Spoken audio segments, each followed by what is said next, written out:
મિત્રો સ્વાગત છે તમારું પાછો મારા મિની બ્લોગ. હું તો જતો હતો ઘેર, વાગી જતા 5. જોવું તમારે જતો હતો, મને તો એક દ્રશ્ય જોવા મળ્યું સુંદર. ના છે અમારી કેટીએમ, ના છે આપણું ટિફિન. જોઈ હું જતો હતો ઘરે, મને એક દ્રશ્ય દેખાવ. તમારે જોવું છે તો લાઈક કરી દો, કમેન્ટ કરી દો, શેર કરી દો. જુઓ તમને આ દ્રશ્ય દેખાવ.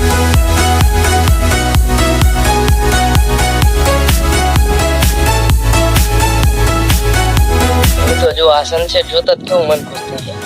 એવું સનસેટ છે. તમારે જોયું તો ભૌતિક આવજો અમારા ગામ. હાલો હવે મળીએ પછી બીજા બ્લોગમાં.